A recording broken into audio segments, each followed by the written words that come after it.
সন্ত ৰামপাল গুৰু মহাৰাজ হৈছে এনে এজন মহাপুৰুষ যিজনে নিজৰ সত্য ভক্তি, তত্ত্বজ্ঞান, কৰোণা আৰু সেৱাৰ বলত সমাজত এক নতুন আদৰ্শ বলবৎ কৰিছে। সন্ত ৰামপাল গুৰু মহাৰাজৰ নেতৃত্বত তেওঁৰ সকলো সৎলোক আশ্ৰমে কৰা বিস্ময়কৰ সমাজ কল্যাণমূলক কামে সমাজখনক সোণালী ভৱিষ্যতৰ এক নতুন আশা দেখুৱাইছে। সন্ত ৰামপাল গুৰু মহাৰাজৰ পৰা নাম দীক্ষা গ্ৰহণ কৰাৰ পিছত লাখ লাখ লোকৰ কৰ্কট ৰোগ, এইডছ আদি দুৰাৰোগ্য ৰোগ নিৰাময় হ'ল। সন্তজনাৰ জ্ঞানৰ পৰা অনুপ্ৰাণিত হৈ তেওঁৰ অনুগামীসকলে লাখ লাখ ইউনিট ৰক্তদান কৰে। সন্তজনাই লাখ লাখ ভগ্নী কন্যাৰ যৌতুকমুক্ত বিয়াৰ আয়োজন কৰালে। সন্তজনাই লাখ লাখ মানুহক ড্ৰাগছ আসক্তিৰ পৰা মুক্ত কৰিলে। কোটি কোটি ধ্বংসপ্ৰাপ্ত পৰিয়াল শান্তিত লাগিল। সন্তজনাৰ আশ্ৰমত সমাৱেশৰ সময়ত বিনামূলীয়া চকুৰ চিকিৎসা আৰু দন্ত চিকিৎসাৰ ব্যৱস্থা কৰা হয়। সন্ত ৰামপাল গুৰু মহাৰাজৰ দ্বাৰা পৰিৱেশ সুৰক্ষাৰ উদ্দেশ্যে সময়ে সময়ে বৃহৎ পৰিসৰত বৃক্ষৰোপণ কৰা হয়। সন্তজনাই আৰ্তজনক তাৎক্ষণিক সকাহ দিবলৈ এম্বুলেন্স সেৱা আৰম্ভ কৰিছে। সন্তজনাই তেওঁৰ অনুগামীসকলক তেওঁলোকৰ শৰীৰ দান কৰিবলৈ অনুপ্ৰাণিত কৰে, যাতে মানৱতাৰ সেৱা আৰু চিকিৎসা ক্ষেত্ৰত উন্নতি কৰিব পৰা যায়। সন্ত ৰামপাল গুৰু মহাৰাজৰ সকলো আশ্ৰমত প্ৰতিদিনে বিনামূলীয়া ধৰ্মভোজৰ আয়োজন কৰা হয়, য'ত প্ৰতিবাৰেই প্ৰতিটো জাতি, প্ৰতিটো ধৰ্মৰ মানুহে একেলগে বহি ভোজন কৰে।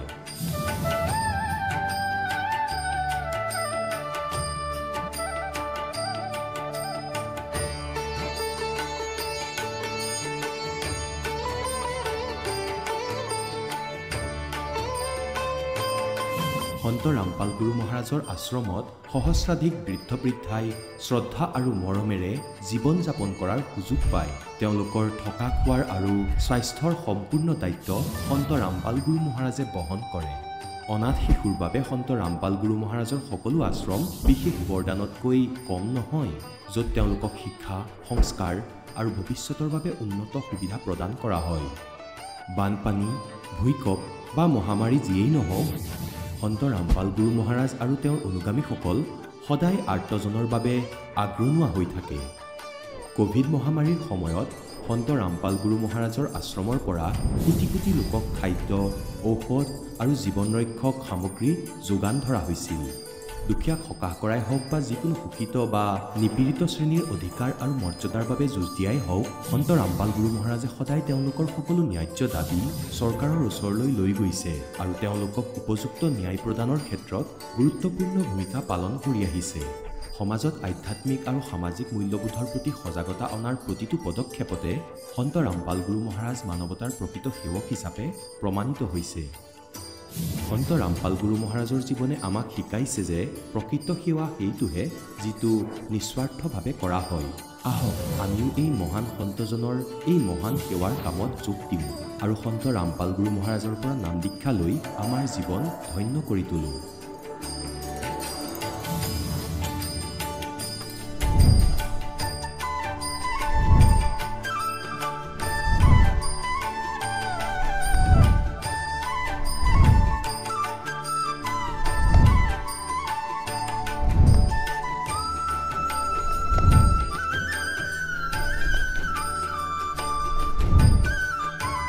আপোনালোকক পৰিয়ালৰ সৈতে সৎলোক আশ্ৰমলৈ আন্তৰিকতাৰে আমন্ত্ৰণ জনোৱা হ'ল।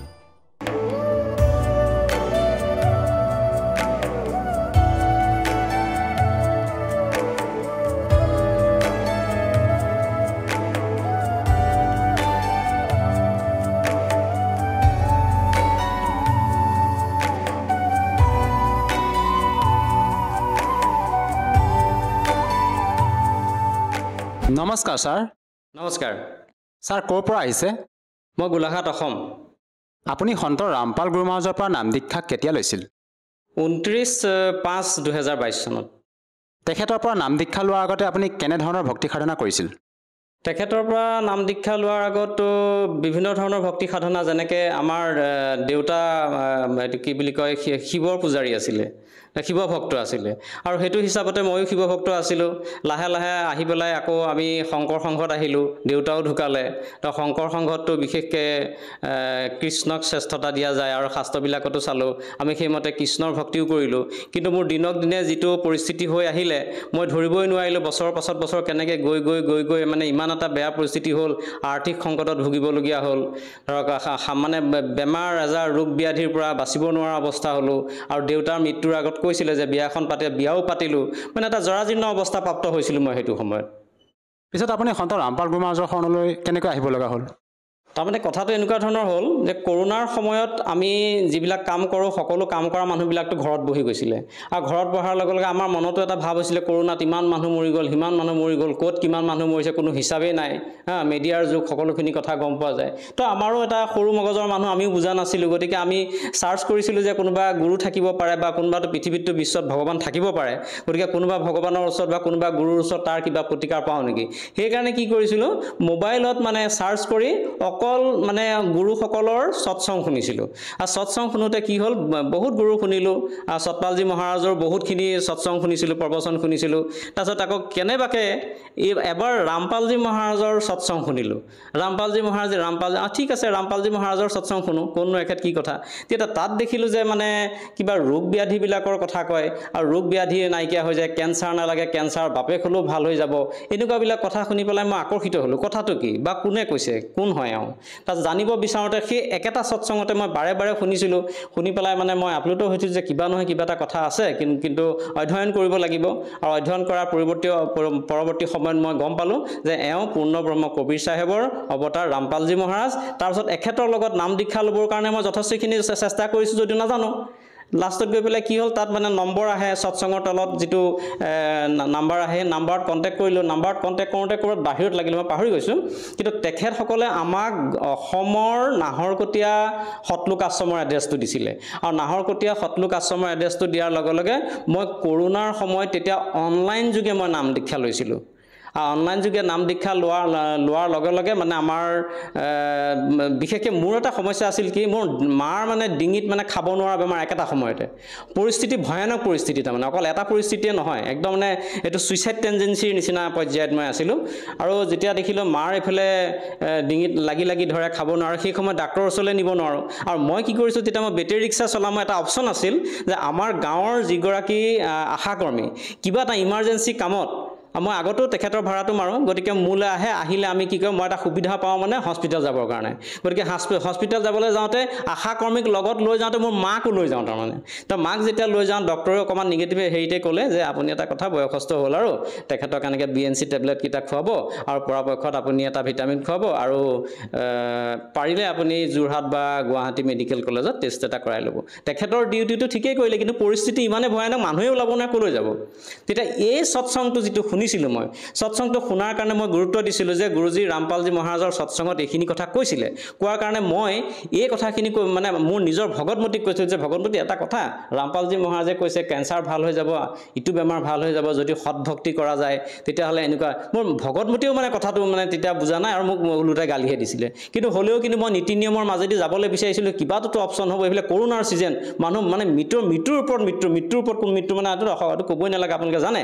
তাৰপাছত মই অনলাইন যোগে দীক্ষা লৈ পেলাই সেইমতে ভক্তি কৰিলত মাৰ কিন্তু ঐশ্বৰিক শক্তিভাৱে আচৰিতভাৱে ভাল হৈছিলে। মই বহু দিনলৈকে বিশ্বাস কৰা নাছিলোঁ যে মাৰ সঁচাকৈ ভাল হ'ল বুলি। আৰু মোৰ মাইকী মানুহ ভগতমতী তেতিয়া ভগতমতী হোৱাই নাছিল, জগতমতী আছিলে। আৰু তেখেতক মই যেতিয়া ক'লোঁ যে চোৱা, তুমি এটা কথা মন কৰিছানে বাৰু, মায়ে খাব পাৰিছে বোলে, কথাটোতো হয়, খাবতো পাৰিছে, আৰু তুমি কি বুলি ভাবা বোলে, এইটো আচৰিত কথা, আগতেতো খাব নোৱাৰে। আমাৰ একেলগে বহি পেলাই খাওঁতেও তাৰমানে আমাৰ বমি হৈ যায়, কাৰণ কেলৈ তেওঁৰ মোৰতো নিজৰ মা, তেওঁতো এতিয়া পটককৈ শাহু আই হৈ গ'ল, অকণমান বমি খুব কৰাৰ লগে লগে সকলোৱে এইটো টেণ্ডেঞ্চি সহ্য কৰিব নোৱাৰে, গতিকে তেওঁৰ বমি আল্টিমেটলি আমাৰ খোৱাৰ সমস্যা হৈ যায়।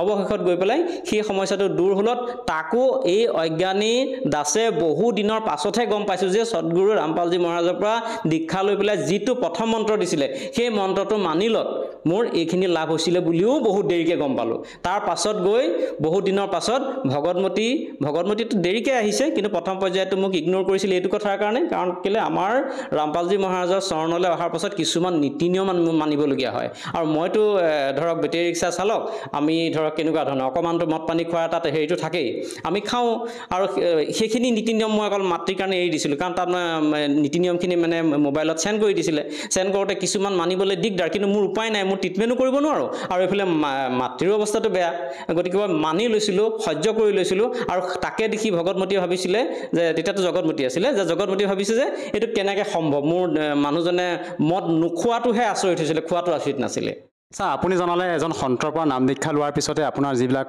সমস্যা আছিলে আপোনাৰ মা মৃত্যুৰ সৈতে যুঁজি আছিলে আহাৰ খাব পৰা নাছিলে সেই সমস্যাটোৰ পৰা পৰিত্ৰাণ পালে আৰু লগতে আপুনিও বিভিন্ন বেমাৰৰ পৰা পৰিত্ৰাণ পাইছে আৰু বৰ্তমান আপুনি সুস্থ আৰু তেখেতৰ সাধনা কৰি সুখী অনুভৱ কৰিছে এই ক্ষেত্ৰত ছাৰ কেনেকৈ সম্ভৱ এজন সন্ত তেখেতৰ পৰা নাম দীক্ষা লোৱাৰ পিছতে যে ইমানবিলাক লাভ পাবলৈ আপুনি সক্ষম হৈছে আচলতে আপোনালোকৰ সদগুৰু ৰামপাল গুৰু মহাৰাজে কেনেধৰণৰ ভক্তিবিধি আপোনালোকক প্ৰদান কৰে আচলতে কথাটো হ'ল কি এইটো মানে এইটো কি আপোনাৰ অন্ধবিশ্বাস নহয় মই এইটোৰ ওপৰত ষ্টাডিও কৰিছোঁ কেলৈ ষ্টাডি কৰিছোঁ মই একফালৰ পৰা তেখেতৰ চৰণত গৈছোঁ একফালৰ পৰা মই বিচাৰ কৰি চাই আছোঁ যে এওঁ সদগুৰু হয় সদগুৰুটো বহুত আছে ন ভাৰতবৰ্ষত ধেমালি সদগুৰু আছে নেকি সদগুৰু এনেকৈ কৈ থকা হয় তো বিভিন্ন ধৰণৰ সদগুৰু আছে ন এতিয়া আমাৰ গাঁৱত কি হৈছে মই আপোনাক অকণমান ডিটেইলছ কওঁ আমাৰ গাঁৱত মানে মই এটা কথা কনফাৰ্ম হৈছিলোঁ যে মই যেনেকৈ শংকৰ সংঘত আছিলোঁ বা বামুণীয়া সমাজত আছিলোঁ তাৰ পৰা যে মোৰ লাভ নাই সেই কথাটো মই ইণ্টাৰনেলি গম পাওঁ আৰু মই ডিক্লেয়াৰ কৰিব বিচৰা নাই কিন্তু মই কথাৰ প্ৰসংগত ক'বলগীয়া হৈছে কিন্তু মই জানিছিলোঁ যে কোনোবা এজন সদগুৰু চৰণলৈ যাব লাগিব কিন্তু মই এটা কথা কনফাৰ্ম আছিলোঁ যে আমাৰ গাঁৱত মানে মানৱ ধৰ্ম আছে তো মানৱ ধৰ্মৰ সতপালজী মহাৰাজে পূৰ্ণগুৰু বুলি ভাবিছিলোঁ আৰু তেখেতৰ সেই সমাজখনৰ লগতো যোগাযোগ কৰি মানে ঠিক যাওঁ অৱস্থাতে কৰোণাৰ কাৰণে বন্ধ হৈ গ'ল যাব নোৱাৰা হ'লোঁ কিন্তু মোক গুৰুজীয়ে দয়া কৰিলে যে মই তাত নগ'লোঁ যোৱা হ'লেতো মোৰ মৃত্যু আছিলে কাৰণ সেই সময়ত মই ৰামপালজী মহাৰাজৰ সৎসংগটো শুনাৰ পাছত মোৰ মোটিভেট হ'ল যে ৰামপালজী মহাৰাজ পূৰ্ণ ব্ৰহ্ম কবিৰ চাহেবৰ অৱতাৰ হয় আৰু মই এখন জ্ঞান গংগা কিতাপ তাত যিটো এডভাৰটাইজ আহে এডভাৰটাইজৰ পৰা মই জ্ঞান গংগা কিতাপখন কালেকশ্যন কৰিবলৈ বিচাৰিলোঁ কিন্তু মোৰ কিবা সৌভাগ্য আছিলে মোৰ লগৰ এজনে বেটেৰী চালক এজনে ক'লে যে দীপক দা বোলে এই 3খন কিতাপ কোনোবা গাড়ীয়ে দি থৈ গৈছে আপুনি অকণমান পঢ়া শুনা মানুহ আপুনিয়ে পঢ়িব দিয়ক মই পটককৈ লৈ আহিলোঁ মই দেখিলোঁ ভাল সেই কিতাপখন মই তেনেকৈ পাইছিলোঁ আৰু সেই জ্ঞান গংগা কিতাপখন যেতিয়া মই ঘৰত গৈ পেলাই অধ্যয়ন কৰিছিলোঁ অধ্যয়ন কৰি বাৰ মই সৎসং সুধিছিলোঁ একেটা সৎসংগতে কেইবাবাৰো শুনি পেলাই মই কনফাৰ্ম হৈছিলোঁ যে আমাৰ যিটো ভক্তি সাধনাটো সকলোৱে কৰিছে কাৰো গাত দুখ নাই কিন্তু কথা হৈছে কি আমাৰ ভক্তি সাধনাটো ব্ৰহ্মা বিষ্ণু আৰু শিৱলৈকেহে সীমাবদ্ধ কিন্তু ব্ৰহ্মা বিষ্ণু শিৱৰ ওপৰৰ জ্ঞানটো আমাৰ হাতত নাছিলে কাৰণ শংকৰ সঘনটো মই কৃষ্ণক ভকতি কৰিছিলোঁ তাতোতো কিছুমান শ্লোক মানে মোটামুটি মনত আছে ধৰক গতিকে সেই কৃষ্ণলৈকেতো আমাৰ ভক্তি ঠিকেই আছে কিন্তু কথা হ'ল কি ব্ৰহ্মা বিষ্ণু শিৱৰো পিতৃ মাতৃ আছে আমাৰ অসমীয়া সমাজৰ বা আমাৰ হিন্দু সমাজৰ সৎগ্ৰন্থবিলাকত সেই কথাখিনি উল্লেখ আছে কিন্তু উল্লেখ আছেহে আছে আমি যদিও পাঠ কৰিছিলোঁ এই কথাটো আমি মানে সৎগুৰুৰ অভাৱত গম পোৱা নাছিলোঁ তেতিয়া কি হৈ গ'ল আমি গম পালোঁ যে ব্ৰহ্মা বিষ্ণু শিৱৰ পিতৃ কাল ব্ৰহ্ম আৰু মাতৃ হ'ল দুৰ্গা এইটো মই কোৱা কথা নহয় এইটো শাস্ত্ৰত প্ৰমাণ আছে আৰু এই শাস্ত্ৰ প্ৰমাণিত কথাটো ৰামপালজী মহাৰাজে সৎসংগত কৈছে গতিকে মই কেনেকৈ ইয়াক না বুলি ক'ব পাৰোঁ আৰু লাহে লাহে যিটো মই এতিয়া মোৰ যিখিনি বাধা বিঘিনি আছিলে যেনেকৈ মোৰ ইনকম চ'ৰ্চটো কম আৰু সেই সময়ত গোটৰ পইচাবিলাক কি হৈছিলে 2-3টাৰ পৰা গোটৰ পৰা পইচা পাইছিলোঁ অজ্ঞানী মানুহ কাৰণ পইচা লৈছিলোঁ তাক ঘূৰাবলৈ যাওঁতে যথেষ্ট কষ্ট হৈছিলে ইনকাম চ'ৰ্চ কম আছিলে গতিকে এসময়ত কি হৈছিলে হঠাৎ লকডাউন হ'ল আৰু হঠাৎ আমাৰ চব ফালৰ পৰা ইনকাম চ'ৰ্চ বন্ধ হ'ল আৰু সেইখিনি কি হৈ গ'ল আকৌ লাহে লাহে দিবলৈ যাওঁতে সুতৰ পইচা আনিবলগীয়া হ'ল সুতৰ মানুহে পইচা দিছিলে আল্টিমেটলি এনেকুৱা এটা পৰ্যায় পালেগৈ লাষ্টত গৈ পেলাই না মই সুতৰ পইচা দিব পাৰোঁ না মই গোটৰ পইচা দিব পাৰোঁ আল্টিমেটলি মোৰ চুগাৰ হৈ গ'ল মই চুগাৰ পেচেণ্ট হৈ গ'লোঁ মই চুগাৰটো হ'ব নালাগিছিলে কিন্তু ইমান টেনশ্যনত থাকিবলৈ আৰু নতুনকৈ বিয়া বাৰু পাতি আনিছোঁ ঘৰৰ ফালৰ পৰা টেনশ্যন তাতোতকৈ ডাঙৰ কথা কি যে মোৰ থাকিবলৈ স্থানেই নাই এইটো শুনিলে আপোনালোক আচৰিত হ'ব মোৰ ঘৰলৈ আহিলে গম পাব বা মোৰ গাঁৱলৈ আহিলে গম পাব যে মই থাকিবলৈ স্থান নাই মই লোকৰ ঘৰৰ মানে ভগা চিগা ঘৰত এটা আছিলোঁ কিন্তু তাৰ পৰা গুৰুদেৱে মোক সংস্থাপন দিলে আৰু ৰামপালজী মহাৰাজৰ সেই সৎসং শুনাৰ পাছত ৰামপালজী মহাৰাজে লিখা সেই অমৃত জ্ঞানপূৰ্ণ জ্ঞান গংগা কিতাপখনৰ পৰা যিখিনি জ্ঞান এই দাসে অৰ্জন কৰিছিলে সেই জ্ঞানখিনিক মানি চলিলোঁ কাৰণে আজি আপোনালোকৰ সন্মুখত মই এই ইণ্টাৰভিউ দিব পৰা পৰ্যায়ত আছোঁ। আপোনালোকে মোক এনেকৈ হয়তো দেখিলে ধৰিব নোৱাৰিব পাৰে, কিন্তু মোৰ অৰিজিনেলি মোৰ যিটো অৱস্থা আপোনালোকে মোৰ ঘৰত আহিলে গম পাব। ছাৰ, আপুনি যথেষ্ট পৰিমাণে লাভ পাইছে সন্ত ৰামপাল গুৰু মহাৰাজৰ পৰা নাম দীক্ষা লোৱাৰ পিছতে। কিছু সময় আগতে ক'লে যে সন্ত ৰামপাল গুৰু মহাৰাজৰ যি জ্ঞান গংগা নামৰ পুথিখন, তাত আপুনি প্ৰমাণ পালে যে ব্ৰহ্মা বিষ্ণু মহেশ্বৰ নাশবান হয়, তেখেতলোকৰ অজৰমৰ নহয়, তেওঁলোকো নাশবান। গতিকে এই ক্ষেত্ৰত ছাৰ, আমাৰ পৰম্পৰাগত যি ভক্তি সাধনা যিসকল ধৰ্মগুৰুৱে আমাক প্ৰদান কৰি আহিছে হিন্দু সমাজত প্ৰচলিত, তেওঁলোকে এই কথাষাৰ ছাৰ কেনেকৈ মানি ল'ব? কথাটো কি হৈছে, আমাৰ হিন্দু ধৰ্ম শাস্ত্ৰতেই সেইটো কথা লিখা আছে, এইটো নতুনকৈ ঘপককৈ অহা কথা নহয়। গতিকে সদগুৰুৰ অভাৱত সেই জ্ঞানটো লুকাই আছিলে। মই যেতিয়া অধ্যয়ন কৰিলোঁ তাৰপিছত গম পালোঁ কেনেকৈ আমাৰ গীতা শ্ৰীমদ ভাগৱত গীতা অধ্যায় নম্বৰ 15 আৰু শ্লোক নম্বৰ 1, 2, 3, 4 আপোনালোকে এতিয়াই খুলি চাওক, কোনো আপত্তি নাই। শ্ৰীমদ ভাগৱত গীতা শ্লোক নম্বৰ 15 অধ্যায় নম্বৰ 15 শ্লোক নম্বৰ 1, 2, 3, 4 তাত সম্পূৰ্ণকৈ উল্লেখ আছে যে সদগুৰু কেনেকুৱা আৰু কেনেকুৱা হোৱা উচিত আৰু কোনজনক সদগুৰু বুলি ধৰা যায়, আৰু যিজনে আহঁত গছজোপাৰ মূলৰ পৰা শিপাৰ পৰা মূললৈকে পাতলৈকে যিজন গুৰুৱে সম্পূৰ্ণ বিস্তাৰিত ৰূপে বৰ্ণনা কৰিব পাৰে সেইজনে সদগুৰু। সেইটোতো আমাৰ গীতা শাস্ত্ৰত আছে ন, সেইটোতো অন্যত নহয়। আমাৰ গীতা শাস্ত্ৰখনত অধ্যায় নম্বৰ 15 শ্লোক 1, 2, 3, 4 আপোনালোকে এবাৰ চাই লওক, চাই পেলাই আপোনালোক কনফাৰ্ম হওক। কনফাৰ্ম হৈ পেলাই আমাৰ পূৰ্ণ ব্ৰহ্ম কবিৰ চাহেবৰ অৱতাৰ ৰামপালজী মহাৰাজ সদগুৰুদেৱৰ চৰণত আহি পেলাই আপোনালোকৰ নিজৰ জীৱন কল্যাণ সাধন কৰক। আমি ব্ৰহ্মা বিষ্ণু শিৱতে আবদ্ধ আছিলোঁ, কোনো কথা নাই, অন্ততঃ সেইকণলৈকেতো আছিলোঁ। বৰ্তমান তেওঁ সম্পূৰ্ণ পূৰ্ণ গুৰুৰূপে আহিছে। আৰু মই কোৱা কথাটো বিশ্বাস যদি নহয়, জ্ঞান গংগা পুথিখন পঢ়ক। জ্ঞান গংগা পুথিত যিখিনি শ্লোক নাম্বাৰ আছে ক'ৰবাৰ বেলেগৰ নহয়, আমাৰ অতি আদৰৰ অতি শ্ৰদ্ধাৰ শ্ৰীমদ ভাগৱত গীতা শাস্ত্ৰতে উল্লেখ আছে। আৰু আমাৰ বাকী কিছুমান শাস্ত্ৰতো উল্লেখ আছে যে দৃশ্যমান গুৰুৰ দ্বাৰাহে মানে আমাৰ মোক্ষম প্ৰাপ্তি হোৱা সম্ভৱ, কিন্তু দৃশ্যমান গুৰু বিচাৰিব লাগিব। আমি মানৱ জীৱন এই কাৰণেই পাইছোঁ যে কমচে কম আমাৰ মানৱ জীৱনত আমি ভক্তি কৰি পেলাই পূৰ্ণ মোক্ষম প্ৰাপ্তি যাতে হ'ব পাৰে, গতিকে সেই জ্ঞানটো মানৱ জীৱনতহে পোৱা যায়। গতিকে এতিয়াও সময় আছে, আপোনালোকে বিচাৰ কৰি চাওক। মোৰ দুখ হৈছিল, মোৰ মৃত্যুৰ পৰ্যায় আছিলে, মানে এনেকুৱা হৈছিলে ছুইচাইড টেণ্ডেঞ্চিৰ পৰ্যায়ত আছিলে, গতিকে সেইকাৰণে হয়তো মই চালোঁ, নহ'লে মই অজ্ঞানীও হয়তো নাচালোহেঁতেন। গতিকে আপোনালোকৰ এতিয়া যথেষ্ট হয়তো ভাল দিন চলি আছে, এই ভাল দিনৰ সময়তে আপোনালোকক চাবলৈ মোৰ এই দাসৰ ফালৰ পৰা মানে আপোনালোকক সেৱা ধৰিছোঁ। আৰু ছাৰ, আপোনাৰ পৰা আৰু এষাৰ কথা আমি জানিব বিচাৰিম। যিহেতু আমাৰ হিন্দু সমাজত প্ৰচলিত পৰম্পৰা হিচাপে বহুতে কয় যে গুৰু সলনি কৰিলে পাপ হয়, গুৰু সলনি কৰিব নাপায়। এই ক্ষেত্ৰত ছাৰ, আপুনি হিন্দু সমাজত প্ৰচলিত পৰম্পৰা হিচাপে পূৰ্বতে যিবিলাক সাধনা কৰি আছিলে, পূৰ্বতে হয়তো আপুনি গুৰু ধাৰণ কৰি ভক্তি সাধনা কৰি আহিছিলে, এই ক্ষেত্ৰত ছাৰ আপুনি কি ক'ব বিচাৰে যে গুৰু সলনি কৰাটো পাপ নেকি? প্ৰথম কথাটো হ'ল, গুৰু সলনি কৰাটো পাপ নহয়, কিন্তু কথা হৈছে কি, এইটো হিন্দু সমাজত এটা প্ৰচলিত নিয়ম আছে বাৰু, আৰু এইটো পৰম্পৰাগত নিয়ম। গতিকে কিছুমান পৰম্পৰা আমি সময় সাপেক্ষে এৰিবও লাগিব। এতিয়া যেনেকৈ এতিয়া মোৰ জ্বৰ পানী লগা হ'ল, ভাল হোৱা নাই, মই ডাক্তৰৰ ওচৰলৈ গ'লোঁ, গতিকে ডাক্তৰে মোক জ্বৰ পানী লগাৰ দৰৱ দিলে। কিন্তু যদি মোৰ কেঞ্চাৰ হৈ যায়, তো সেই ডক্টৰজনে কি, আমাৰ লোকেল ডক্টৰজনে কি কৰিব? তেওঁ ট্ৰিটমেণ্ট কৰি নাথাকে নহয়, তেওঁতো ৰেফাৰ দিব। ৰেফাৰটো গুৱাহাটী মেডিকেল কলেজ, ৰেফাৰটো যোৰহাট মেডিকেল কলেজ বা ডিব্ৰুগড় মেডিকেল কলেজলৈ তেওঁ ৰেফাৰ দিব। তেওঁতো সেইটো ভাল কামেই কৰে যে মোৰ হাতত নাই। গতিকে আমি যিজন গুৰুৰ পৰা লাভ পাব পাৰোঁ, সেইজন গুৰুক আমি ভালকৈ চালি জাৰি চাই, এনেই নহয় বোলে আজি এজনত কালিতে, সেইটো নহয়। আমি যিজন গুৰুৰ পৰা লাভ পাব পাৰোঁ, সম্ভাৱনা আছে, শাস্ত্ৰ অনুকূল ধৰ্ম সাধনা দিছে, তে সেইজন গুৰুৰ ওচৰলৈ যোৱাত কেনেকৈ মানে পাপ হ'ব পাৰে? এইটোতো পৰম্পৰাগত সম্পূৰ্ণ মিছা কথা এইটো, মই ভাবোঁ। কাৰণ মই শিক্ষিত যুৱক হিচাপে আমাৰ সমাজলৈ সেইটো বাৰ্তা প্ৰেৰণ কৰিব বিচাৰোঁ যে আমাৰ যিখিনি এডুকেটেড ল'ৰা ছোৱালী, তেওঁলোকে পঢ়ি চাওক না, কমচে কম তেওঁলোকে গম পাব।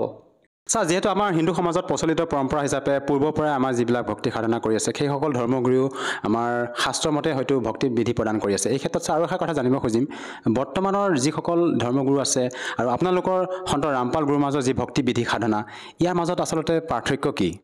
বাকী ধৰ্মগুৰুসকলে ব্ৰহ্মা বিষ্ণু শিৱলৈকেহে দেখুৱায়, কিন্তু আমাৰ ৰামপালজী মহাৰাজে শাস্ত্ৰসন্মত বিধি অনুসৰি ব্ৰহ্মা বিষ্ণু শিৱৰ পিতৃ মাতৃ আৰু সেই পিতৃ মাতৃৰ আদি যি শক্তি আমাৰ পূৰ্ণব্ৰহ্ম কবিৰ চাহেব তথা বৰ্তমান ৰামপালজী মহাৰাজ আছে তেখেতৰ বাৰ্তাটো দিয়ে সেইটোৱে হ'ল মেইন কথা আৰু সেইটো শাস্ত্ৰ অনুকূল শাস্ত্ৰৰ নীতি নিয়মৰ মতে হয় এনেই কোনোবাই কৈ দিলে বা মই কৈ দিলোঁ তেনেকুৱা নহয় আপোনালোকে নিজৰ শাস্ত্ৰখনকে ভালকৈ নিজেই চাওক তেতিয়া ওলাই পৰিব সেইটো কথা সন্ত ৰামপাল গুৰু মহাৰাজে কেৱল হিন্দু শাস্ত্ৰৰ আধাৰতে ভক্তিবিধি প্ৰদান কৰে নে অন্য শাস্ত্ৰৰ আধাৰ লৈ আপোনালোকক ভক্তিবিধি প্ৰদান কৰে সন্ত ৰামপালজী মহাৰাজে গোটেই বিশ্বৰ যিখিনি পবিত্ৰ শাস্ত্ৰ সকলো শাস্ত্ৰৰ জ্ঞান সকলো ধৰ্মৰ মানুহকেই দিব বিচাৰে কিন্তু লোৱাটো আমাৰ মানৱ সমাজৰ কথা এতিয়া তেখেতে যে হিন্দু ধৰ্মশাস্ত্ৰৰ কথাই কৈছে তেনেকুৱা নহয় হিন্দু ধৰ্মশাস্ত্ৰৰ কথাখিনি কৈছে আমাৰ পবিত্ৰ কুৰাণ শ্বৰীফৰ কথাও তেখেতে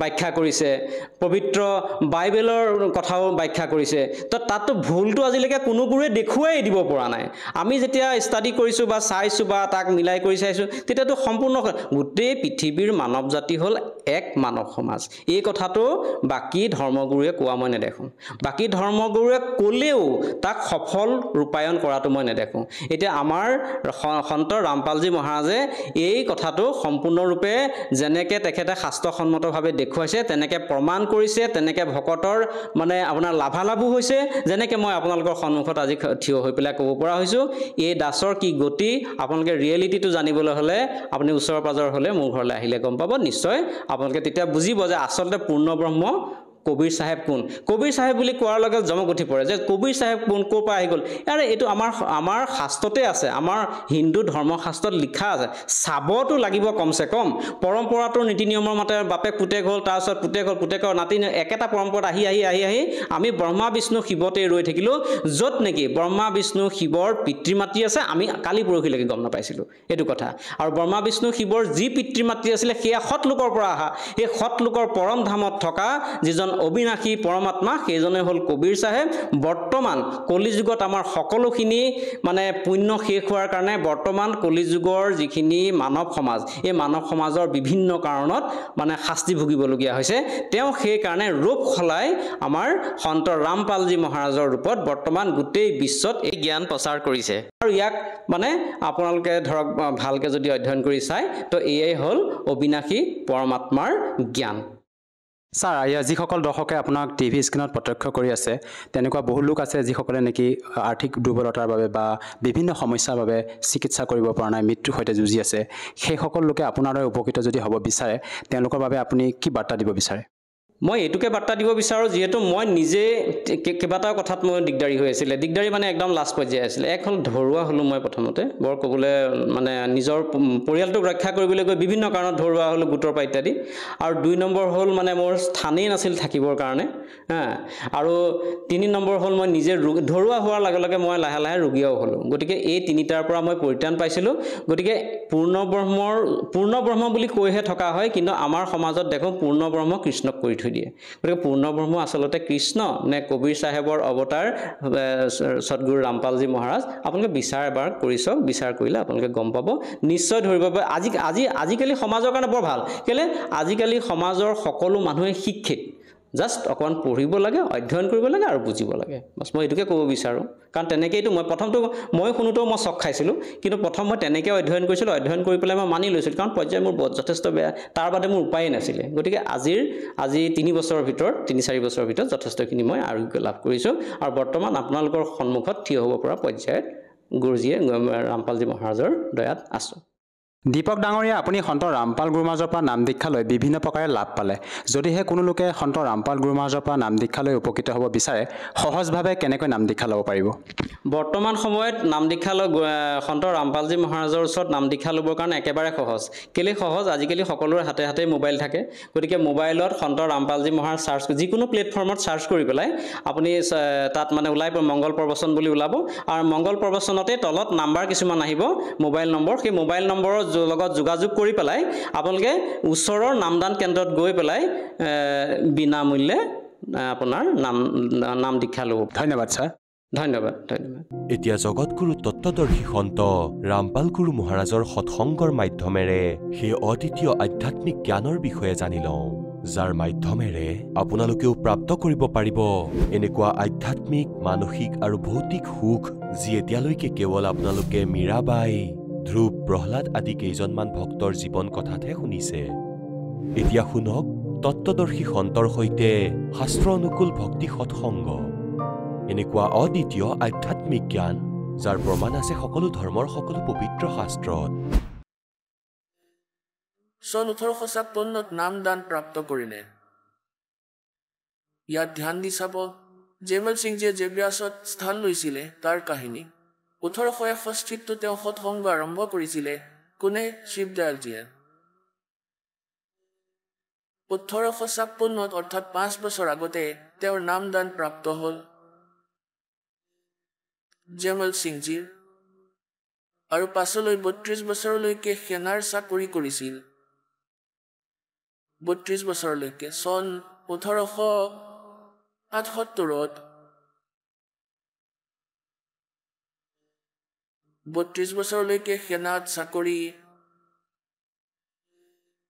32 বছৰলৈকে চাকৰি কৰিলে আৰু চন 1889 চনত পেঞ্চন প্ৰাপ্ত কৰি চাকৰিৰ পৰা ৰিটায়াৰ হ'ল আৰু ব্যাস নদীৰ পাৰত আহি থাকিব ল'লে। এতিয়া শিৱদয়ালজীৰ মৃত্যু হ'ল চন 1878 60 বছৰ বয়সত।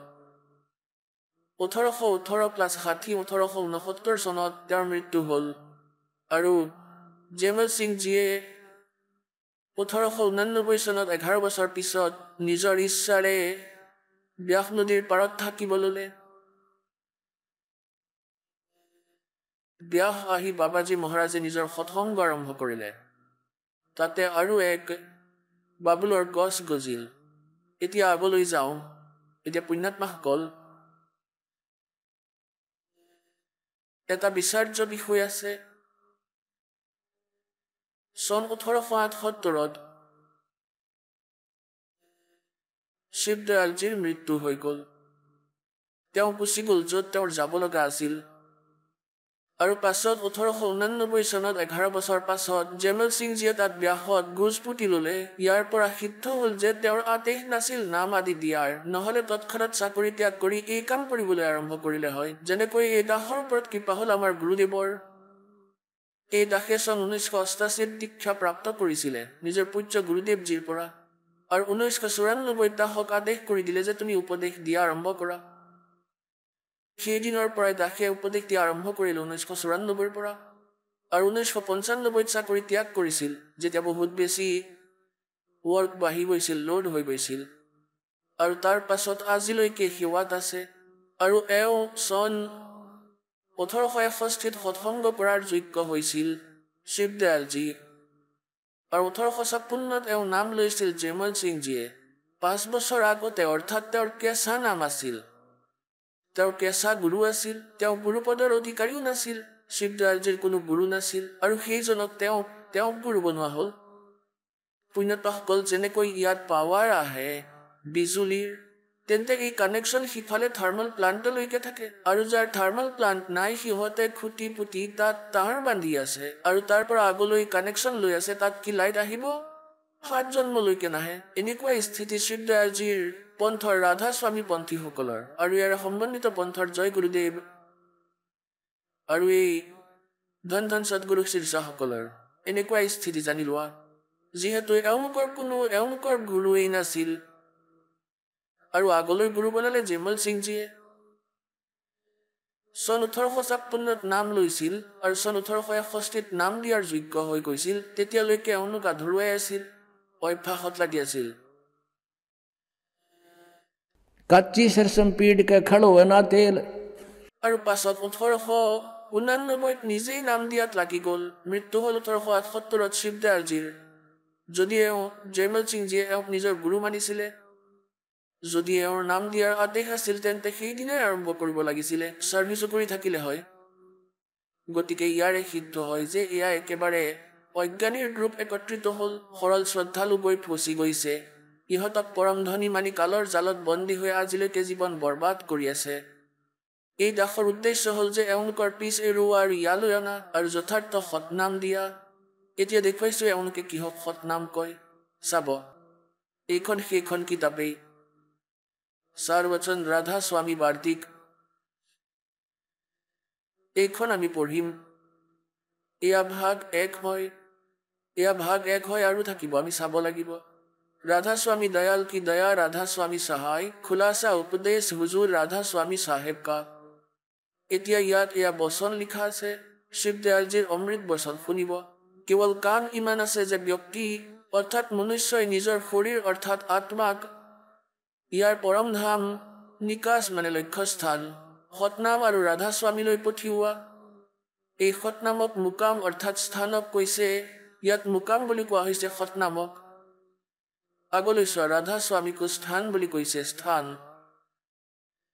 এয়া আপুনি পঢ়িছে 13 নম্বৰ পৃষ্ঠা এতিয়া 14ত চাওক তালৈ পঠিয়াব এতিয়া ইয়ালৈ আহিব এয়া তিনিটা এয়া এওঁলোকৰ গীতাৰ দৰে জ্ঞান হয় 1 2 3 1 2 পঢ়িলো এতিয়া তৃতীয়টো চাওক যিমান আচাৰ্য আৰু মহাত্মা আৰু অৱতাৰ আৰু পয়গম্বৰ হৈছে সকলো জাতি ধৰ্মতে হৈছে সকলোৱে নিজৰ ধ্যানৰ জোৰত অন্তৰৰ ফালে লক্ষ্য আচললৈ গৈছিল কিন্তু সকলোৱে শীৰ্ষস্থান নাপালেগৈ কোনো বিৰল সাধু আৰু প্ৰেমী তৃতীয় মহলালৈকে পালেগৈ মাথো সন্ত পঞ্চম মহল অৰ্থাৎ সতনামলৈ পঞ্চম মহল সতনামক স্থান বুলি কৈছে ইয়াত মনোযোগেৰে শুনিব পুণ্যাত্মাসকল আৰু কোনো বিৰল সন্ত অষ্টম মহল অৰ্থাৎ ৰাধা স্বামী ইয়াত ৰাধা স্বামী স্থান আৰু সতনাম স্থান ইয়াত তেওঁলোকে স্পষ্ট কৰিছে এতিয়া চাওক পৃষ্ঠা নম্বৰ 15 আৰু বচন নম্বৰ 4 গীতাৰ বচন এওঁলোকৰ হিচাপত এতিয়া বুজিব লাগিব যে ৰাধা স্বামী পন্থ আটাইতকৈ ওপৰৰ মুকাম হয় স্থান হয় আৰু এই নাম সত্য মালিক সত্য চাহেব আৰু সত্য খুদাৰ হয় আৰু এই মুকামেৰে ৰাধা স্বামী স্থানৰ পৰা তলত এই মুকামৰ পৰা 2 স্থান তলত আৰু সতনামৰ মুকাম আছে সতনামক তেওঁলোকে স্থান সিদ্ধ কৰি ৰাখিছে সতনামৰ অৰ্থাৎ স্থানৰ স্থান হয় স্থানৰ স্থান হয় শুনা ভাই চোৱা এওঁলোকে কি কৈ আছে এতিয়া সতনামক আগলৈ এওঁলোকে পৰিভাষিক কৰিছে ডিফাইন কৰিছে এই সতনামৰ বিষয়ে জ্ঞান দিছে এই সতনামক যাক সন্তসকলে সতলোক সতনাম সৎখণ্ড সতনাম হৰ শব্দ সতনাম সৎ শব্দ সতনাম আৰু সতনাম সতনাম আৰু সৎপুৰুষক সতনাম কৰি ব্যাখ্যা কৰিছে ৱাৰে সতলোকৰ বাসিন্দাসকল তোমালোকে তেজ শুহি লৈছা মিঠা মিঠা মোৰ শুহি লৈছা যে মই খবৰ পাই গলো আৰু মোৰ কৰ্তব্য হ'ল যে মই সকলোকে জগাই দিওঁ তোমালোক ভুল দিশত গৈ আছা ৰৈ যোৱা যেনেকৈ এসময়ত এক ৰেলগাড়ীৰ পথ ভঙা আছিল আমি পঢ়িছিলো যেতিয়া আমি সৰু আছিলো এজন সাহসী বালকে গৈ নিজৰ কাপোৰ খুলি ভঙা স্থানৰ আগলৈ গৈ এনেকৈ কাপোৰ ঘূৰাই এনেকৈ কৰি আছিলে এনেকৈ আৰু এনেকৈ কৰি আছিলে এতিয়া ড্ৰাইভাৰজন বুদ্ধিমান আছিল আৰু তেওঁ বুজি পালে যে কি কৰি আছে সেই ল'ৰাজনে হ'ব পাৰে কোনো বিপদ আছে সেয়েহে ট্ৰেইনখন ৰখাই দিলে নামি চোৱাত দেখিলে যে ৰেলৰ পথটো বহু ঠাইত ভঙা আছিলে আৰু কমেও বহু হাজাৰ ব্যক্তি মৰিল হয় সেই ল'ৰাজনৰ বহুত প্ৰশংসা কৰা হৈছিল তেন্তে পুণ্যাত্মাসকল এই দাসৰ এই প্ৰচেষ্টা যে ৰৈ যোৱা এইটো দিশ ভুল হয় এই ৰাধা স্বামী পন্থ একেবাৰে কালৰ জাল হয় আৰু এই শিৱ দয়ালজী নিজে ভূত বনিছিলে তেনেহলে তোমাৰ কি অৱস্থা হ'ব এতিয়া আপোনালোকক দেখুৱাম এওঁ কেনেকৈ ভূত আছিল আৰু তথাপিও যদি তোমালোকে নামানে তেনেহলে মানি ল'ম যে তোমালোকে পি ৰাখিছা কালৰ ভান कबीर साहब कहते हैं कबीर ये माया अटपटी सब गट आन अड़ी और किस किस न समझाऊं या कुआ भांग पड़ी এতিয়া এওঁ হ'ল শিৱ দয়ালজী এওঁ পৰম ধনী যাক ৰাধা স্বামী বুলিও কোৱা হয় কিন্তু এই কথা বেলেগ হয় তথাপিও এওঁৰ আধাৰতেই যেতিয়া আমি চলিম তেতিয়াহে আপোনালোকক বুজাব পাৰিম এই পৰম ধনীৰ বিচাৰ এয়া যে এওঁ সতনাম বুজি পোৱা নাই সতনাম কি বস্তু ইয়াৰ কোনো স্থান হয় নে এওঁলোকে আকৌ 5টা নামো দিছে ওংকাৰ নিৰংকাৰ জ্যোত নিৰঞ্জন সতনাম ইয়াত নামো আছে এই জপ সতনামত আৰু সোহম আৰু সতনাম कहीं की ईट कहीं का रोड़ा सारी उपसरा स्वामी কোনোবা লোড়া এয়া ইহঁতে কৰি ৰাখিছে এই কাম এতিয়া ইয়াত সতনামক কি বুলি কোৱা হৈছে স্থান আকৌ সতনাম স্থান এয়াই সতলোক হয় সৎখণ্ড হয় সতনামো হয় সৎপুৰুষো হয় সাৰ নামো হয় আৰু সাৰ শব্দও এয়াই হয়। আৰে বাহ দেৱতাসকল, এতিয়া যেনেকৈ কোনো এজনে সপোনত কাৰ দেখা নাই, পেট্ৰল দেখা নাই, ৰাস্তা চহৰ দেখা নাই, জংঘলী ব্যক্তি চহৰৰ পৰা 200-300 কিলোমিটাৰ ভিতৰৰ, তেওঁ কাৰোবাৰ পৰা শুনিলে যে কোনোবা ভুলবশতঃ চহৰৰ ব্যক্তি তালৈ গ'ল আৰু কিছু মৌখিক জ্ঞান শুনিলে তেওঁৰ পৰা, আৰু সি পিছত নিজৰ ঠাইলৈ গৈ এই বুলি কয় যে মই চহৰত ঘূৰি আহিছো, কাৰত বহি যাওঁ, পেট্ৰলেৰে চলে, ৰাস্তাত চলে, চহৰত। আৰু কোনোবাই যদি সোধে কাৰ আৰু পেট্ৰল, চহৰ, ড্ৰাইভাৰ এইবোৰ কেনেকুৱা হয়, তেতিয়া ডিফাইন কৰে যে এতিয়া সিজনে ডিফাইন কৰিব যি কেতিয়াও দেখাই নাই, যে পেট্ৰলো কাৰকেই কয়, ড্ৰাইভাৰো কাৰকেই কোৱা হয়, ৰাস্তাও কাৰকেই কোৱা হয়, আৰু চহৰো কাৰকেই কোৱা হয়। গতিকে এয়া হৈছে পৰিভাষা এওঁলোকৰ সৎনামৰ, শিৱদয়ালজীৰ হয় এয়া। এতিয়া আগলৈ দেখুৱাই আছো আপোনালোকক। শ্ৰী জয়মল সিংজী চিধা শিষ্য মানা হৈছিল, যেনেকৈ এয়া মানিছিলে যে শিৱদয়ালজীৰ পৰা উপদেশ পাইছিল, আৰু তেওঁ ৰাধা স্বামী ব্যাসত নিজৰ গোজপুতি স্থাপনা কৰিলে। সেই 5 নাম। তেওঁৰ উত্তৰাধিকাৰী হ'ল শ্ৰী সাৱন্ত সিংজী। এতিয়া সেই শিৱদয়ালসকলৰ কুঁৱাৰ পানীয়েই জয়মল সিঙতো আছিল। জয়মল সিংজীৰ পৰা সেয়াই পানী, সেয়াই বিচাৰ সাৱন্ত সিংজী লৈ আহিল, আৰু সাৱন্ত সিংজীৰ শিষ্য বনিল শ্ৰী বিলুচিস্তানী শাহ মস্তানা শ্ৰী খেমামলজী, যিজনে সচ্চা সৌদা শিৰসাত পৃথককৈ গোজপুতি স্থাপন কৰিছিল, কিয়নো তেওঁক আদেশ দিয়া নাছিল সাৱন্ত সিংজীয়ে নাম দিয়াৰ। সেই সময়ত এওঁলোক 2জন অধিকাৰী হৈ পৰিছিল, এজন কৃপাল সিংজী আৰু এজন এই খেমামল সিংজী। এই 2জনৰ মাজত লাগি গ'ল, আৰু সাৱন্ত সিংজীয়ে জগত সিংজীক, এজন চৰ্দাৰজীক নিজৰ উত্তৰাধিকাৰী বনালে, 2 বাইপাছ কৰি দিলে। গতিকে এজনেতো ইয়ালৈ আহি বনাই ললে সচ্চা সৌদা শিৰসাত খেমামল সিংজীয়ে, আৰু আনজন কৃপাল সিঙে দিল্লীত নিজৰ গোজপুতি ললে নিজ ইচ্ছাৰ। আৰু পাছত কৃপাল সিঙৰ পৰা এজন ঠাকুৰ সিঙে বা কি হৈ গ'ল, কিয়নো তেওঁ ৰাজেন্দ্ৰ সিঙক দি দিছিলে সিংহাসন, হয়তো সেয়া ঠাকুৰ সিং আছিল, গোজপুতি ললে বেলেগকৈ আৰম্ভ কৰি দিলে। আগ্ৰাৰ পৰা এটা পন্থ ওলাইছিলে, জয় গুৰুদেৱ পন্থ মথুৰাত। সেই জয় গুৰুদেৱ পন্থী সকলো মানি লোৱা সেই একে কুঁৱাৰেই পানী হয়, শিৱদয়ালজীসকলৰ দৰে। আৰু তেওঁ 5টা নাম দিয়ে কালৰ, সেই 5টা নাম তুলসীদাস হাথৰসৰ সকলে কয় 5টা নাম কালৰ জানি লোৱা। এই 5টা কালৰ জপ হয়। এওঁলোকৰ ঘটৰামায়ণত দেখুৱাম আপোনালোকক। এতিয়া আপোনালোকক দেখুৱাইছো। ইহঁতৰ সৎনামো বুজি পোৱা নাযায়। সাৱন্ত সিংজীয়ে সৎনামক কেনেকৈ ডিফাইন কৰিছিলে এয়া চাওক। এতিয়া এওঁ স্বয়ং স্বীকাৰ কৰে শ্ৰী সাৱন্ত সিংজীয়ে ये 2 अक्षर का भेद बतावे, सोए गुरु पूरा कहावे। ये कहाँ से?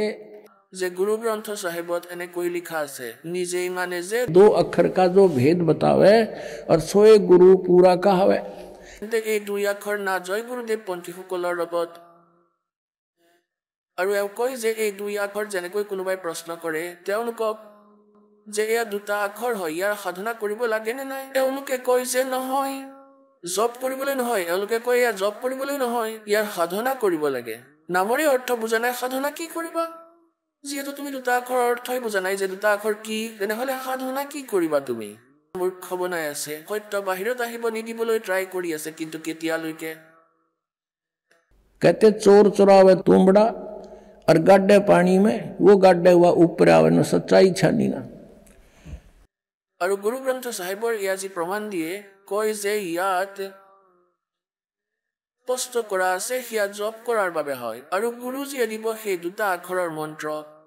আৰু ইয়াত তেওঁলোকে কয় যে সৎনাম আমাৰ জাতি হয়। সৎনাম কি এওঁলোকে বুজিয়েই পোৱা নাই, তেন্তে এওঁলোক সৎলোকলৈ ক'ত যাব? য'ত নেকি তেওঁলোকে সৎনাম ডিফাইনেই কৰিব পৰা নাই, থিয়ৰিয়ে ভুল এওঁলোকৰ, তেন্তে সৎলোকলৈ কেনেকৈ যাব এওঁলোক? আৰু সেয়া প্ৰমাণ দিম আপোনালোকক। তেওঁ ভূত হৈ আছে ৰাধা স্বামীৰ মুখীয়া শিৱদয়ালজী, আৰু নিজৰ শিষ্যই বুকীত কৈ আছে ভূত হয়। এয়া চাব সন্তমত প্ৰকাশ ভাগ 3। আৰু ইয়াৰ কোন হয়?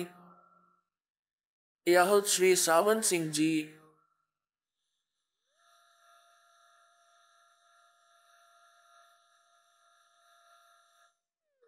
শ্ৰী শ্ৰাৱণ সিংজী মহাৰাজ,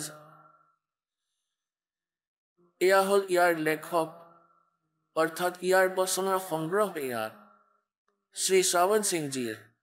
এয়া হ'ল সন্ত পদ প্ৰকাশ ভাগ 3। ইয়াৰ প্ৰকাশক হ'ল जगदीश चंद्र सेठी, सेक्रेटरी राधा स्वामी सत्संग व्यास, डेरा बाबा जयमल सिंह। मुद्रक होल Gopsons papers limited, printed in India, Gopsons papers limited. এতিয়া চাব ইয়াৰ 102 নং পৃষ্ঠাত শ্ৰাৱণ সিংজীয়ে সতনামৰ কথা কৈ আছে যে এয়া চতুৰ্থ লোক হয়। সন্তমত প্ৰকাশ ভাগ 3 আৰু 102 নং পৃষ্ঠাত ইয়াত চাওক, সচখণ্ড বা সতনাম চতুৰ্থ লোক হয়। সচখণ্ড কোৱা বা সতনাম চতুৰ্থ লোক। ঠিক আছে, এতিয়া আগলৈ 106 নং পৃষ্ঠাত চাওঁ আহক ইয়াত কি কৈছে।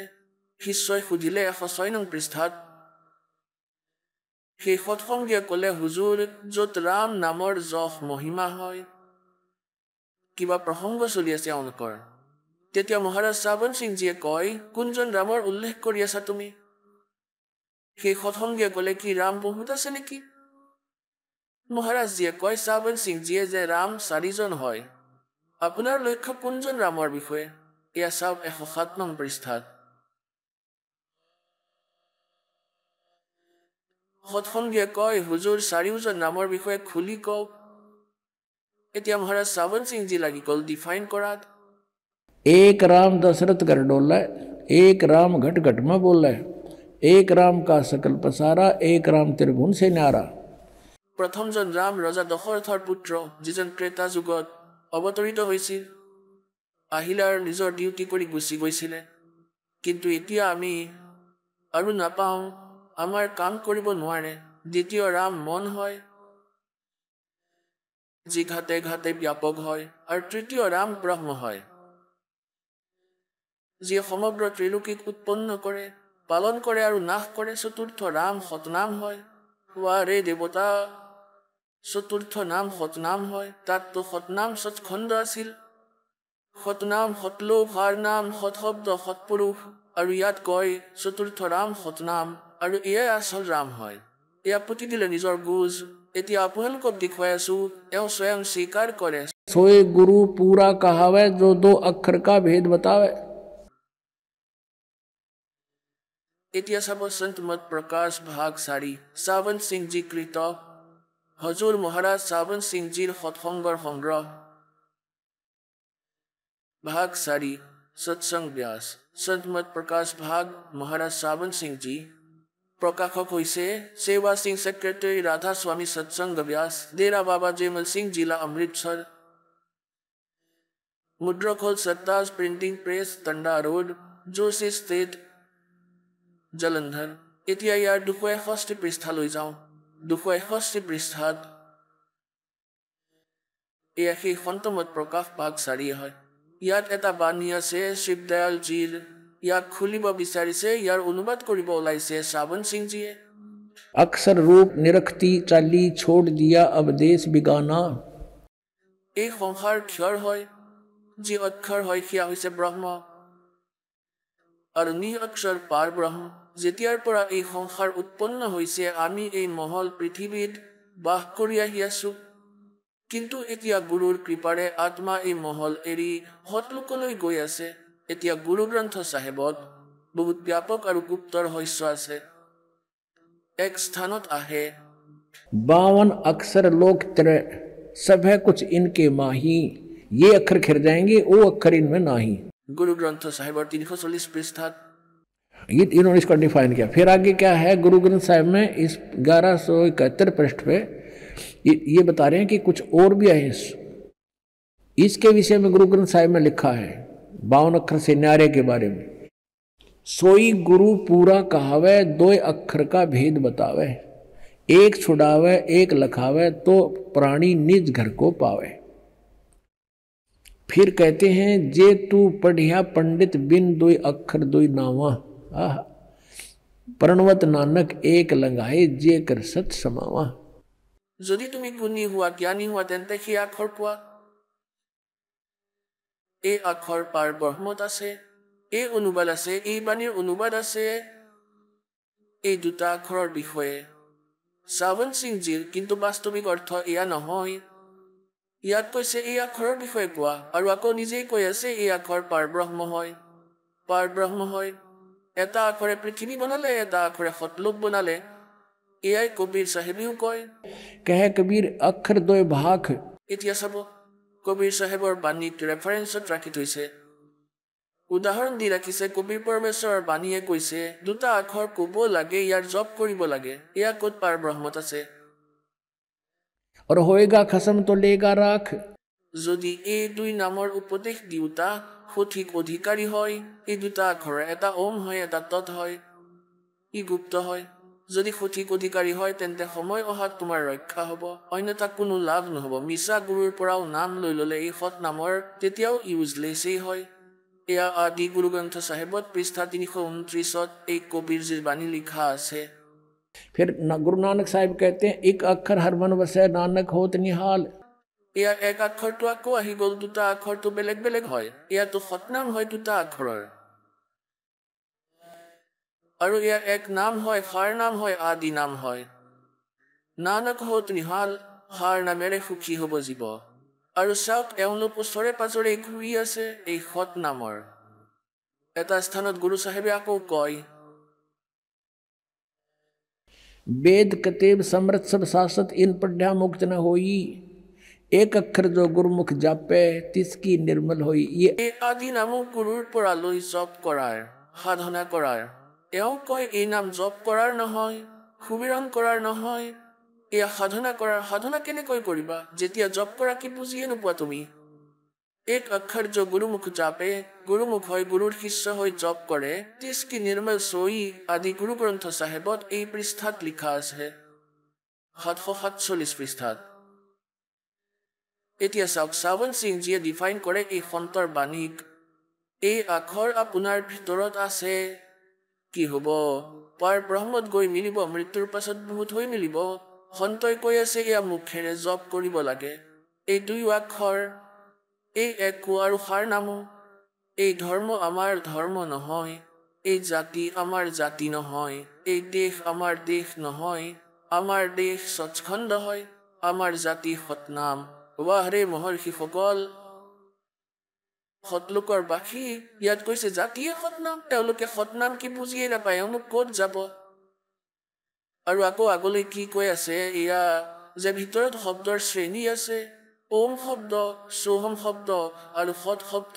এই সোহম শব্দ পৰমাত্মাই কয়, সোহম শব্দ আমি জগতলৈ আনিছো। কোনো শাস্ত্ৰতে এই সোহম শব্দ নাই। এই যি আখৰ আছে, দুই আখৰ আছে, কোনো শাস্ত্ৰতেই নাই এই সোহম। এক আখৰটো এইটো, আৰু দ্বিতীয়টো হৈছে আদি নাম। কয় যে এই দুয়ো কোনো কিতাপত পোৱা নাযায়, ওমটো পাবা। গতিকে ওম আৰু সোহম শব্দ আৰু সৎ শব্দ কিতাত ওম তৎসৎ ইতি নিৰ্দেশ ব্ৰহ্মণে ত্ৰিবিধ স্মৃতহে। গতিকে এওঁলোকে য'ৰ পৰা যি পাইছিলে তাকেই নিজৰ অজ্ঞানতা বনাই দিলে, জ্ঞানকো সমাপ্ত কৰি দিলে। আত্মাশ্ৰেণী অনুসৰি নিজৰ প্ৰকৃত উদ্দেশ্য ভাৱ আচল দিশলৈ গৈ আছে। এতিয়া পুণ্যাত্মাসকল, যিসকলৰ জ্ঞানেই জিৰ' হয়, যাৰ থিয়ৰিয়েই বেছলেছ হয়, নিৰাধাৰ হয়, তেনেহ'লে তেওঁলোকৰ প্ৰেক্টিকেল কি হ'ব। ইয়াৰে আণ্ডাৰষ্টুড হয় যে এয়া ইউজলেছ জব হয়, পাছোতা নাম কালৰ। এতিয়া চাব ঘট ৰামায়ণ, তুলসীদাস চাহেব হাথৰছসকলৰ, ভাগ 1 বেলবেডিয়াৰ প্ৰিণ্টিং ৱৰ্কছ এলাহাবাদ। এয়া ভাগ 1 হয়, আৰু এয়া হৈছে ঘট ৰামায়ণ ভাগ 1, সদগুৰু তুলসীদাস চাহেব হাথৰছৰ দুটা প্ৰমাণিক ৰূপত ছপোৱা হৈছে। এতিয়া ইয়াৰ 27 নং পৃষ্ঠাত চাব, তুলসীদাস চাহেবজীৰ জ্ঞানকে আগলৈ খেলি মেলি কৰি শিৱদয়ালজীয়ে আগলৈ সমাজত পেষ্ট কৰি দিলে। এয়া হৈছে 27 নম্বৰ পৃষ্ঠা, ভেদপিণ্ড আৰু ব্ৰহ্মাণ্ডৰ। अंतर गुफा तहाँ चल जाऊं और जहाँ साहिब के दर्शन पाऊं, पांचों नाम जीव जब भाखा और छठवां नाम गुप्त कर रखा। এই পাঁচোটা নামটো একেলগে জুৰি ৰাখিছে, ষষ্ঠ নামটো লুকুৱাই ৰাখিছে, গুপ্ত আছে। और पांचों नाम काल के जानो तब दानी मन शंका आनो। निर्गुण निराकार निर्वाणी धर्मराय ये पांच बखानी। जीव नाम निज कह विचारी जान बूझ दानी झक मारी। आगे देखो, कह जीव दृगदानी भाई हम चल जाए नाम चितलाई। दानी दान चुकाओ आई जब ये बाट निमन तुम पाई। कही कर अंश कहाँ तुम जाई बात आपनी कहो बुझाई। कह जीव सतलोक निवासा मैं चल जाऊं पुरुष के पासा। दानी कह दूर है भाई अगम पंथ कैसे निभ जाई। कौन नाम मार्ग जो को जाई कौन नाम से उभरे आई। इतना भेद कहो समझावा बाट जीव जब घर की पावा। अब जीव वचन दानी सुनो विधि बात हमारी हम चले जाऊं पुरुष दरबारी। सुरत नृत ले लोक सिधाऊं आदि नाम ले काल गिराऊं। और सत नाम ले जीव उबारी अस चल जाऊं पुरुष दरबारी। এতিয়া এই সতনাম আৰু এই আদি নাম এই দুই পৃথক নাম হয়। এয়া দুই আখৰৰ নাম হয়, এটা ওম হয় আৰু এটা গুপ্ত হয়। দাসে ক'ব এই সতনাম দুটা আখৰৰ হয় আৰু এই আদি নাম এয়া সাৰ নাম হয়। এই তিনিওটাৰে জপ কৰিব লাগিব। এই সতনামৰো দুটা আখৰৰ, এই আদি নামৰো জপেই কৰিব লাগিব, যেনেকৈ আপুনি গুৰু গ্ৰন্থ চাহেবত পঢ়িছে कि एक नाम गुरुमुख जापे नानक होत निहाल। এয়াও জপ কৰিব লাগিব। তেওঁলোকে কৈছে নহয়, সাধনাহে কৰিব লাগে, জপ কৰিব নালাগে। আৰু এই ৰাধা স্বামী পন্থ, ধন ধন সৎগুৰু পন্থ, এয়া একেটা কুঁৱাৰেই পানী হয়। জয় গুৰুদেৱ পন্থ মথুৰাৰ সকল। এখন কিতাপ আছে সচখণ্ড কি চৰক, আৰু এয়া প্ৰকাশিত হৈছে সচ্চা সদা শিলচাৰ পৰা। সতনাম সিংজী যিজন আসনৰ দ্বিতীয় অধিকাৰী, তেওঁৰ কৰ কমলৰ পৰা। আৰু এওঁ সেই একেটা কুঁৱাৰেই পানী আপোনালোকক দেখুৱাই আছো, অলপমান বেলেগ কৰি দিয়া হৈছে, চালে বুজি পাব। এয়া চাব সচখণ্ড কি চৰক। এতিয়া নামটোহে কিতাপৰ। বাহ, এনেকুৱা যেনেকৈ কেৱল মেটেল ৰোড হয়। এতিয়া আপোনালোকে শুনিলে জগতগুৰু তত্ত্বদৰ্শী সন্ত ৰামপাল গুৰু মহাৰাজৰ মংগল প্ৰবচন। আহক এতিয়া শুনো ভগতসকলৰ অনুভৱ, যিসকলে সন্ত ৰামপাল গুৰু মহাৰাজৰ প্ৰমাণিত জ্ঞানৰ পৰা প্ৰভাৱিত হৈ নাম দীক্ষা লৈ বহুতো লাভ প্ৰাপ্ত কৰিলে। নমস্কাৰ। নমস্কাৰ ছাৰ।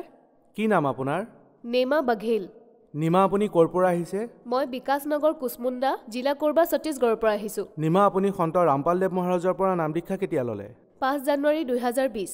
সন্ত ৰামপালদেৱ মহাৰাজৰ পৰা নাম দীক্ষা লোৱাৰ আগতে আপুনি কিবা ভক্তি সাধনা কৰিছিলনে? সন্ত ৰামপালদেৱ মহাৰাজৰ পৰা দীক্ষা লোৱাৰ আগত মই কবিৰপন্থী আগৰ পৰাই আছিলোঁ, আৰু 2004ত মই কবিৰপন্থী গুৰুৰ পৰা নাম উপদেশ ল'লোঁ, আৰু লগতে 2005ত ৰাধাস্বামী পন্থৰ কথা গম পালোঁ। আমি ব্যাসলৈ গ'লোঁ, তাতে উপদেশ নাপালে মোৰ মা দেউতাই। তাৰপিছত আমি 2008ত শ্ৰী শ্ৰী ৰবিশংকৰৰ সৈতে জড়িত হ'লোঁ। আৰ্ট অৱ লিভিঙৰ সৈতে দেউতা জড়িত হ'ল। তেওঁৰ সৎসংগ শুনিবলৈ ধৰিলোঁ আৰু তেওঁৰে ভক্তি কৰিব ধৰিলোঁ। তাৰপাছত 2012ত আমি কুমাৰ স্বামীৰ বিষয়ে গম পালোঁ, আৰু আমি কুৰুক্ষেত্ৰ হাৰিয়ানালৈ গ'লোঁ। তাতে আমি 20 মন্ত্ৰ প্ৰাপ্ত কৰিলোঁ।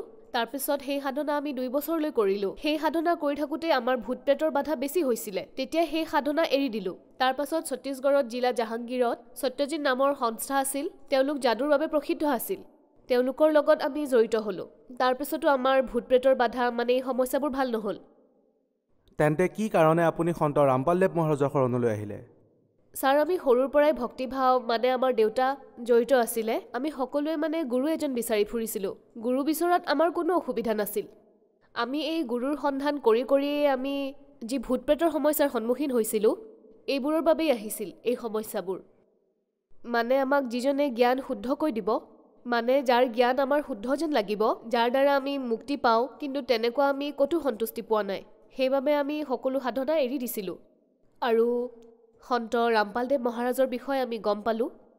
2019ত মোৰ দেউতাই তেওঁৰ কথা গম পালে। তেওঁৰ এজন বন্ধুৱে তেওঁক জ্ঞান গংগা নামৰ কিতাপখন দিছিলে। তাৰপিছত তেওঁ সেই কিতাপখন পঢ়িলে, আৰু চেনেলৰ সন্ত ৰামপাল তেওঁ সেইবোৰ চালে, আৰু তেওঁ 2019ৰ নৱেম্বৰত তেওঁ নাম দীক্ষা ল'লে সন্ত ৰামপালদেৱ মহাৰাজৰ পৰা। মই সেইখন কিতাপে, মানে মোৰ ভূত প্ৰেতৰ সমস্যা বেছি আছিল বাবে মই বহুত চিন্তাত আছিলোঁ। তাৰ বাবে তেওঁ মোক সেই কিতাপ জ্ঞান গংগা কিতাপখন তেওঁ মোক দিলে আৰু 5 জানুৱাৰী 2020 মানে মই আৰু মোৰ হাজবেণ্ডে সন্ত ৰামপালদেৱ মহাৰাজৰ পৰা নাম দীক্ষা ল'লোঁ। সন্ত ৰামপালদেৱ মহাৰাজৰ পৰা নাম দীক্ষা লোৱাৰ পিছত আপোনাৰ কিবা লাভপ্ৰাপ্ত হ'লনে? হয়, বহুত লাভ পালোঁ ছাৰ। ছাৰ, মই যে 4-5 বছৰৰ পৰা ভূত প্ৰেতৰ বাধাৰ সমস্যাত আছিলোঁ, মই মানে বহুত সমস্যাত আছিলোঁ। মই শুব পৰা নাছিলোঁ, মানে মোৰ মনৰ ভিতৰত ইমান ভয় সোমাই গৈছিলে, মই দিনতো শুব পৰা নাছিলোঁ। মই চকু বন্ধ কৰিলেই মোৰ শৰীৰটো একেবাৰে ভাৰী হৈ গৈছিলে। ইয়াৰ বাবে মই ইমান বেছি মোৰ টেনশ্যন হৈ গৈছিলে, মোৰ মগজু একেবাৰে কাম কৰা বন্ধ কৰি দিছিলে যেন মই ছুইচাইড কৰি ল'ম, এনেকুৱা ধৰণৰ চিন্তা আহি গৈছিলে সেই সময়ত। মোৰ মানে প্ৰথমটো সন্তান আছিল পেটত, মানে মই প্ৰেগনেণ্ট আছিলোঁ, কিন্তু মোৰ মগজুত চলি আছিল যে নিজেও মৰি যাওঁ আৰু বাচ্ছাটোকো মাৰি দিওঁ, ইমান সমস্যা। আৰু সেইবাবে মোৰ ঘৰত মানে মোৰ হাজবেণ্ডৰ লগত হাই কাজিয়া মোৰ হৈ থাকিছিল। এনেকুৱা ধৰণৰ সমস্যাই প্ৰায় 4-5 বছৰৰ পৰা মোৰ লগত হৈ আছিলে। গতিকে যেতিয়া এই সন্ত ৰামপালদেৱ মহাৰাজৰ বিষয়ে যেতিয়া গম পালোঁ, দেউতাই মোক জ্ঞান গংগা কিতাপখন দিছিলে আৰু তেওঁৰ দ্বাৰাই মানে মই 5 জানুৱাৰী 2020 সন্ত ৰামপালদেৱ মহাৰাজৰ পৰা উপদেশ লৈছিলোঁ আৰু মোৰ ভূত প্ৰেতৰ বাধা একেবাৰে ঠিক হৈ গৈছিলে আৰু মোৰ পাইলছৰ সমস্যা আছিল, সেয়াও ঠিক হৈ গ'ল। মোৰ শৰীৰত মানে মোৰ মূৰত বহুত বিষ আছিলে, সদায় মানে মই ঔষধ খাবলগীয়া হৈছিলে, এনেকুৱা ধৰণৰ সমস্যা হৈছিলে মোৰ। আৰু আন এটা ক'ব বিচাৰিম যে মোৰ যিটো সৰু ল'ৰা হ'ব হৈছিলে, ডেলিভাৰীৰ সময় হৈছিল, তেতিয়া হস্পিটেললৈ গ'লোঁ। হস্পিটেলৰ ডক্টৰে অপাৰেশ্যনৰ কথা কৈছিলে, অপাৰেশ্যন থিয়েটাৰলৈকে মই গৈ পাইছিলোঁ, আমি বিচৰা নাছিলোঁ অপাৰেশ্যন হোৱাটো। তাৰপাছত সন্ত ৰামপালদেৱ মহাৰাজক মোৰ দেউতাই প্ৰাৰ্থনা জনালে। যেতিয়াই প্ৰাৰ্থনা জনালে তেতিয়া মোৰ অপাৰেশ্যন থিয়েটাৰত নৰ্মেল ডেলিভাৰী হৈ গ'ল। তাৰপাছত মানে মোৰ যেতিয়া প্ৰথম বেবীটো হৈছিলে তেতিয়া মোৰ গাখীৰৰ সমস্যা হৈছিলে, মোৰ গাখীৰ ওলোৱা নাছিলে। এইবাৰো একেই সমস্যা হ'ল, গতিকে সন্ত ৰামপালদেৱ মহাৰাজক আমি আকৌ প্ৰাৰ্থনা জনালোঁ। তেতিয়া ৰাতিয়ে গাখীৰ ওলাব আৰম্ভ কৰিলে। যেতিয়া মোৰ সন্তানটোৰ এসপ্তাহ হৈছিলে, তাৰ পিলিয়াৰ বেমাৰ হৈ গৈছিলে বহুত বেছি। ডক্টৰে কৈছিলে এইটো এডমিট কৰাব কৈছিলে, তাক এডমিট নকৰালোঁ আৰু পৰমাত্মাক আমি এনেই বিনতি কৰিলোঁ যে সন্ত ৰামপালদেৱ মহাৰাজক বিনতি কৰিলোঁ যে আপুনি সকলোকে সুস্থ কৰি দিয়ে, মই এই অকণমানি ল'ৰাটোক এনেকৈ এৰিব নোৱাৰোঁ, গতিকে আপুনি দয়া কৰক। তেতিয়া মই মোৰ ল'ৰাটোক কোনো হস্পিটেলত এডমিট নকৰালোঁ, ঘৰৰ পৰাই এনেই নৰ্মেল মেডিচিন খোৱালোঁ আৰু সি ঠিক হৈ গ'ল।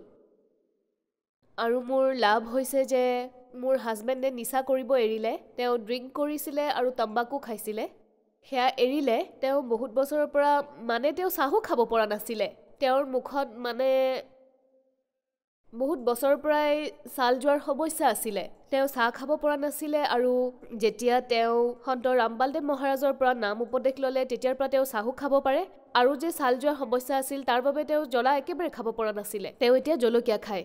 ইয়াৰ লগে লগে মোৰ মা দেউতাই যি লাভ পাইছে সেই বিষয়ে ক'ব বিচাৰিম। মোৰ মাৰ থাইৰয়ডৰ প্ৰব্লেম আছিলে আৰু চাৰ্টিকাৰো প্ৰব্লেম আছিলে, সেয়া তেওঁৰ একেবাৰে ভাল হৈ গ'ল। তেওঁ এতিয়া একো ঔষধ নাখায়, থাইৰয়ডৰ ঔষধো নাখায়। আৰু দেউতাৰ বিপিৰ সমস্যা আছিল, তেওঁ এতিয়া বিপিৰ ঔষধ একেবাৰে নাখায়। আৰু মোৰ ভাইটিৰ পাইলছৰ প্ৰব্লেম আছিল, সেয়াও ভাল হ'ল। আৰু এটা ডাঙৰ লাভ ক'ব খুজিছোঁ, মোৰ হাজবেণ্ডৰ দাদা, তেওঁ মানে এদিন গাড়ীৰে গৈ আছিলে, 5-6জন মানুহ বহি আছিলে, সন্মুখৰ পৰা ডাঙৰ গাড়ী এখন আহি খুন্দা মাৰিলে, 3বাৰ পাল্টি খালে। কিন্তু তেওঁ যিহেতু উপদেশ লৈছিলে সন্ত ৰামপালদেৱ মহাৰাজৰ পৰা, মানে তেখেতৰ দাদাকে, গতিকে তেওঁক দিয়া মন্ত্ৰবোৰ তেওঁ জপ কৰি আহি আছিলে। সেই সময়তে গাড়ীখন উলটি গ'ল, কিন্তু কোনেও ক'তো দুখ নাপালে, এইটো এটা ডাঙৰ চমৎকাৰ হ'ল। আৰু সেই সময়তে মোৰ সৰু দেৱৰো বহি আছিল, সি এই চমৎকাৰ দেখি যে ইমান ডাঙৰ এক্সিডেণ্ট হোৱাৰ পিছতো আমি কোনেও দুখ নাপালোঁ, সেয়া দেখি তেওঁ আৰু তেওঁৰ পত্নীয়ে দুয়োটাই নাম উপদেশ ল'লে সন্ত ৰামপালদেৱ মহাৰাজৰ পৰা। সন্ত ৰামপালদেৱ মহাৰাজৰ পৰা নাম দীক্ষা লোৱাৰ পিছত আপোনাৰ বহুত লাভ প্ৰাপ্ত হ'ল। গতিকে যিসকলে আপোনাক টিভিত দেখি আছে, যদি তেওঁলোকে সন্ত ৰামপালদেৱ মহাৰাজৰ পৰা নাম দীক্ষা ল'ব বিচাৰে তেন্তে কেনেকৈ ল'ব পাৰিব? সন্ত ৰামপালদেৱ মহাৰাজৰ পৰা নাম উপদেশ লোৱাৰ বাবে টিভি চেনেলত সৎসংগ আহে আৰু তলত হালধীয়া শাৰী আহে, তাত কণ্টেক্ট নম্বৰ দিয়া থাকে, সেই নম্বৰত যোগাযোগ কৰিব পাৰে। আৰু এখন বিনামূলীয়া কিতাপ আছে জ্ঞান গংগা নামৰ, সেইখন আপুনি পঢ়ি আৰু তাৰে সৎসংগ শুনি আপুনি সন্ত ৰামপালদেৱ মহাৰাজৰ সৈতে জড়িত হ'ব পাৰিব। ধন্যবাদ। সৎ চাহেব।